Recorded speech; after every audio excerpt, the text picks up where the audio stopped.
నమస్తే. ప్రస్తుతం మనతో పాటు సీనియర్ జర్నలిస్ట్ దాము బాలాజీ ఉన్నారు. ఆయనతో మాట్లాడదాం. నమస్తే సార్. నమస్తే. సార్ 'దేవర' సినిమా ఆల్రెడీ రాజమౌళి చూసారు. ఆయన ఒక రివ్యూ ఇచ్చారు అని జెప్పేసి అంటున్నారు. అంటే నిజంగానే చూసి రివ్యూ ఇచ్చారంటారా? ఆ రివ్యూలో ఏముంది సార్? రాజమౌళి 'దేవర' మీద రాజమౌళి రివ్యూ అనే ఒకటి వైరల్ అవుతుంది. అయితే మనం పరిశీలిస్తే దాంట్లో కొంత నిజముంది, కొంత అబద్ధం ఉంది. హ్మ్. నిజమేందంటే రాజమౌళి చూడలేదు. రాజమౌళికి జూనియర్ ఎన్టీఆర్‌కి క్లోజ్ ఫ్రెండ్, కామన్ ఫ్రెండ్ ఒకతను చూశాడు. ఎందుకంటే వీళ్ళు కొంతమంది సెలబ్రిటీలకి షోలు ఏస్తున్నారు, ప్రీమియర్ షోలు. అట్లా ఈ షో ఏసినట్టుగా చెప్తున్నారు. దీంట్లో రాజమౌళి క్లోజ్ ఫ్రెండ్ అంటే రాజమౌళి తరపున అతను వచ్చి చూశాడు. రాజమౌళి చూడలేదు. ఇతను వెళ్ళి రాజమౌళికి రిపోర్ట్ చేస్తాడనమాట ఎలా ఉందని. ఇది బేసిక్గా ఇది. సో ఇప్పుడు అతను సెకండ్ హాఫ్ చూసి షాక్ అయ్యాడని చెప్తున్నారు. అంటే ఇంత గొప్పగా ఉంది, నేను ఊహించలేదు. ముఖ్యంగా లాస్ట్ హాఫ్ అన్ అవర్ అసలు ఎవరు ఊహించలేము, అద్భుతమైన థ్రిల్ ఉంది లాస్ట్ హాఫ్ అన్ అవర్ అని అతను రివ్యూ చేసినట్టు చెప్తున్నారు. దీంతో ఏమైందంటే వివిధ ప్రాంతాల నుంచి పిఆర్ వాళ్ళకి పెద్ద ఎత్తున ఫోన్లు వస్తున్నాయి. ఎందుకంటే మేము హైర్ చేసుకోవచ్చా, మా టౌన్లో వేసుకోవచ్చా సినిమా, ఇలాగా అడుగుతున్నారు. మనకు తెలుసు మామూలుగా పెద్దవాళ్ళ సినిమాలు ఇదైనప్పుడు ప్రతి ఒక్కరు టాక్ తెలుసుకోవడానికి ఇష్టపడతారు. ఒకటేమో అభిమానులు, రెండవ ఇదేమో దాంట్లో ట్రేడ్లో ఉన్నవాళ్ళు, అంటే డిస్ట్రిబ్యూటర్లు, చిన్న చిన్న చోట డిస్ట్రిబ్యూటర్లు, ఏరియా డిస్ట్రిబ్యూటర్లు ఒకరు ఉంటారు. వాళ్ళు కాకుండా స్మాల్ టౌన్లలో తీసుకునే వాళ్ళు ఉంటారు.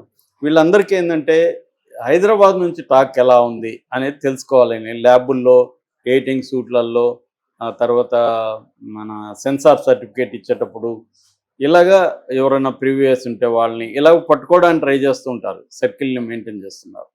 అలాగా ఇప్పుడు ఇది వైరల్ అవుతుంది. ఇదైతే రాజమౌళి రివ్యూ అనేది రాజమౌళి చెప్పకపోయినా పాజిటివ్ అయితే వచ్చింది దేవరికి. సో ఫస్ట్ హాఫ్ సోసాగా ఉన్న, సెకండ్ హాఫ్ ఎక్స్ట్రాడినరీగా ఉంది. ఖచ్చితంగా ఎన్టీఆర్ కెరీర్లో ఒక మంచి సినిమా అవుతుంది అనేది వచ్చింది. ఈ సందర్భంగా దేవర కథ ఏంటి అనేది కూడా కొంతవరకు బయటకు వచ్చింది. సో దేవర కథ ఆల్రెడీ ట్రైలర్లోనే కొరటాల శివ కొంతవరకు చూపించేశాడు. కాకపోతే కొరటాల శివ మొత్తం స్టోరీ చెప్పేశాడు, ఇంకేం ఇంట్రెస్ట్ ఉంది అని అనుకున్నారు. కానీ కొరటాల శివ మొత్తం స్టోరీ రివీల్ చేయలేదు. తను ఎంత అవసరమో అంతే రివీల్ చేశాడు. చాలా సింబాలిక్గా కూడా కొన్ని విషయాల్ని కొరటాల శివ చెప్పాడు. అది అందరికి కూడా అర్థం కాదు. ఫర్ ఎగ్జాంపుల్ దే వర టైటిల్లోనే వర అనేది రెడ్లో పెట్టారు, డి అనేది మామూలుగా బ్లాక్లో పెట్టారు. అంటే అక్కడ ఏంటంటే దేవర అనే మా తండ్రి క్యారెక్టరు, వర ఏమో యంగ్ కొడుకు క్యారెక్టర్. దీన్ని తెలపడానికే ఇది పెట్టారు. అంటే తండ్రి కంటే కొడుకు పవర్ఫుల్ అన్నది చూపించడానికి సెకండ్ హాఫ్లో కూడా రాబోతుంది. కాబట్టి ఇది పార్ట్ 1 కదా, పార్ట్ 2 కూడా రాబోతుంది. పార్ట్ 2లో వర క్యారెక్టర్ ఇంపార్టెంట్ అవుతుంది. అందుకని అలాగా సింబాలిక్గా కొన్ని విషయాలు పెట్టారని. అట్లాగే మనకి కథ పరంగా చూసుకున్నప్పుడు ఇది బేసిక్గా ఒక క్రిమినల్ ట్రైబ్ కథ. క్రిమినల్ ట్రైబ్ అంటే ట్రైబల్ పైరేట్స్ అనమాట. వాళ్ళు ట్రైబ్సే కానీ సముద్రం దగ్గర ఉన్న ట్రైబ్స్ చాలా దేశాల్లో కూడా మనకి ముఖ్యంగా ఆఫ్రికన్ కంట్రీస్, సోమాలియాలో అయితే very very popular. Somalia pirates millionaires అనమాట వాళ్ళు. దాని మీద సినిమాలు కూడా చాలా వచ్చాయి.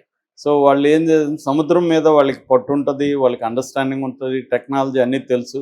సో వాళ్ళు ఒక షిప్ మీద అటాక్ చేసి ఆ షిప్ని హైజాక్ చేసి తమ కంట్రోల్లో పెట్టుకొని ఆ షిప్ ఓనర్ దగ్గర కొన్ని కోట్ల విలువ చేస్తే డబ్బులు తీసుకొని వదులుతుంటారు. ఎందుకంటే ఈ షిప్పులు చాలా కోట్లాది రూపాయల సరుకుల్ని తీసుకెళ్తుంటాయి కాబట్టి.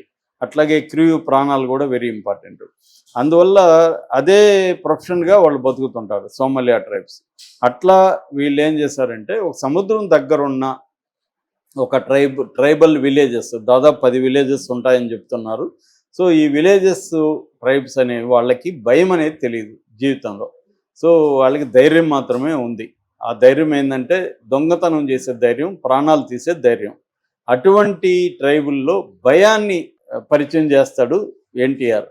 అంటే వీళ్ళకి భయం అనేది తెలియదు కాబట్టి భయాన్ని పరిచయం చేయడమే సినిమా. నిజానికి చెప్పాలంటే, థీమేటికల్గా చెప్పాలంటే, ధైర్యం మాత్రమే తెలిసిన ఒక జాతికి భయాన్ని ఎలా పరిచయం చేశాడు. అందుకని మనకి ట్రైలర్లో కూడా ప్రకాష్ రాజ్ వాయిస్లో వాళ్ళ కులం లేదు, మతం లేదు, భయం లేదు, అలాంటి వాళ్ళ కళ్ళల్లో భయం పొరలు ఫస్ట్ టైం కమ్ముకున్నాయి అనే వాయిస్ ఓవర్ స్టార్ట్ అవుతుంది. ఇదే బేసిక్గా అయితే కథ. అయితే ఒక్కొక్కసారి ఏంటంటే మెగా సినిమాలన్నీ కూడా చాలా పెద్ద క్యాన్వాస్లో ఉండే లార్జర్ దాన్ లైఫ్ సినిమాలన్నీ కూడా సింపుల్ కథతో ఉంటాయి. ఎందుకంటే కథ కాంప్లెక్స్గా ఉంటే ఫాలో కావడం ఇబ్బంది అవుతుంది. కథ సింపుల్గా తీసుకోవాలి, గ్రాండ్గా తీయాలి. ఇదే నెరేటివ్. మనకి శంకర్ సినిమాలన్నింటిలో కూడా సింపుల్గా ఉంటుంది. ఒక అవినీతి చేసే బ్యాచ్ ఉంటారు, అవినీతికి వ్యతిరేకంగా పోరాడే హీరో ఉంటాడు. ఇతను అవినీతి బ్యాచ్ని ఎలా అడ్డుకున్నాడు, వాళ్ళు ఇతన్ని కంట్రోల్ చేయడానికి వాళ్ళు ఏం చేశారు, ఇదే కథ బేస్. దీంట్లో ఎమోషనల్ డ్రామాలు ఉంటాయి. అట్లాగే రాజమౌళి సినిమాలన్నీ కూడా ఇదే ప్యాటర్న్. బాహుబలి చందమామ కథలాగే ఉంటుంది అది. సో కథ సింపుల్గా ఉంటుంది. హాలీవుడ్ సమ్మర్ మూవీస్ అన్నీ కూడా అట్లాగే ఉంటాయి. అలాగే దేవర కూడా కథ సింపుల్గా ఎంచుకున్నారు. సో బ్యాక్ డ్రాప్ కొత్తగా ఉంది. అంటే సముద్రం వచ్చిన సినిమాలు మనకు తక్కువ. మన రాజమౌళిదే ఉంది కదా ఛత్రపతి, అట్లాంటివి తప్ప మొత్తం సముద్రంలో నడిచేవి. ఇప్పుడైతే రాజమౌళి సినిమా అంత టెక్నాలజికల్గా హైగా ఉండదు.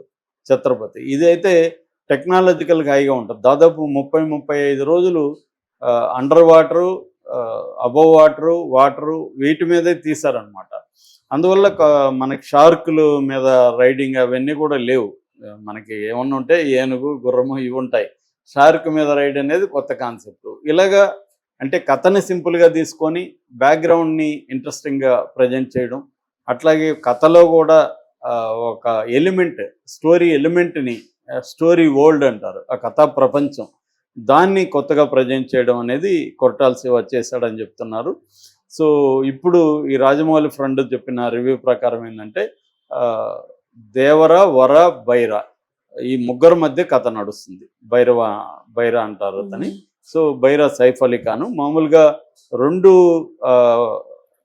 గ్యాంగ్స్ లాగా ఉంటారు వాళ్ళు. శ్రీకాంత్ గ్యాంగ్ ఒకటి, సైఫ్ అలీ ఖాన్ గ్యాంగ్ ఒకటి. సో ఈ సైఫ్ అలీ ఖాన్ గ్యాంగ్ అనేది వెరీ వెరీ డేంజరస్ గ్యాంగు.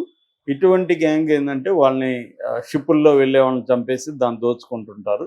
అలాంటి దాంట్లో బైరా మన దేవర ఎంటర్ అయ్యి వాళ్ళని ఎలా భయంలోకి తీసుకెళ్ళాడు. ఆ కాంటెక్స్ట్లో సైఫ్ అలీ ఖాన్ కూడా ఇతని బలాన్ని ముందు అతను సరెండర్ అయిపోయి ఇతన్ని మనం ఓపెన్గా ఎదుర్కోలేము, ఫ్రెండ్లీగా ఉండే ఎదుర్కోవాలనే ఒక కుట్ర కోణంతో అతన్ని చేస్తాడు. దాంతో సమయం చూసి అతన్ని సముద్రంలో చంపేస్తారు. ఆ కొడుకేమో అతనేమో ఒక వీరుడు, తండ్రి దేవర్ అనేవడం ఒక వీరుడు, ఎవరినైనా ఎదుర్కోగలిగిన శక్తి సామర్థ్యాలు ఉన్నాయి. కొడుకేమో పిరికివాడు. అందుకని మనకి ట్రైలర్లో కూడా అతనికి వాళ్ళ అయ్య రూపం వచ్చింది కానీ రక్తం రాలేదని ఆ అమ్మాయి అంటుంది. సో జాన్వి. సో అలాగా ఇప్పుడు ఈ పిరికివాడైన ఎన్టీఆర్ కొడుకు ఎట్లా తన తండ్రి లక్ష్యాన్ని ఇది చేశాడనేది బేసిక్గా కథ అనమాట. సో దీంట్లో ఏంటంటే ఊహించని ట్విస్టులు ఉంటాయి కథలో, మనం ఎక్స్పెక్ట్ చేయనివి ఉంటాయి. అంటే యాంటిసిపేషన్ ఆఫ్ ద ఆడియన్స్ అంటారు. అంటే ఆడియన్స్ ఏం ఊహిస్తారో దాన్ని రైటర్ ఊహించి ఒక్కోసారి ఆడియన్ యాంటిసిపేషన్ని సాటిస్ఫై చేయాలి, ఒక్కోసారి సర్ప్రైజ్ చేయాలి. ఇది హిచ్కాకియన్ టెక్నిక్ అనమాట. అంటే ప్రతిసారి నిన్ను మోసం చేస్తుంటే హర్ట్ అవుతాడు. కాబట్టి ఇప్పుడు హీరో కొడతాడు అనుకున్నప్పుడు కొట్టాలి, ఒక్కోసారి హీరో కొడతాడు అనుకున్నప్పుడు ఎవడో వెనక నుంచి వచ్చి కొట్టేస్తాడు. ఇలాంటివేవో ఉండాలి. అంటే సర్ప్రైజ్ ఎలిమెంట్ ఉండాలి, మనం ఆశించింది కూడా ఉండాలి. ఈ 2 ఉండాలనేది ఒక ఫార్మేట్ అనమాట. ఆ ఫార్మాట్లో ఇది ఉంది. ముఖ్యంగా ఏంటంటే లాస్ట్ 40 మినిట్స్ ఎన్టీఆర్ కూడా అనేకసార్లు చెప్తున్నాడు లాస్ట్ 40 మినిట్స్ అద్భుతంగా ఉంటుందని. సో ఇతను కూడా ఇప్పుడు రాజమౌళి ఫ్రెండ్ కూడా అది చెప్పాడు. లాస్ట్ 40 మినిట్స్ మాత్రం స్పెల్ బౌండ్ అయిపోతాం మనం అని చెప్తున్నాడు. అది మామూలుగా జనరల్గా కూడా సినిమాలు హిట్ అయ్యే సినిమాలు అనేది సెకండ్ హాఫ్లు బాగుంటేనే హిట్ అవుతాయి. ఫస్ట్ హాఫ్ను భరిస్తారు, సరదాగా ఏదో నడిచిపోతుంటాయి. సెకండ్ హాఫ్లో మనకి కమర్షియల్ సినిమా ఫార్మేట్ అంతా ఎలా ఉంటుంది, ఫస్ట్ హాఫ్లో అంతా రొమాన్సు, ఒక ఫైటు, ఒక సాంగు,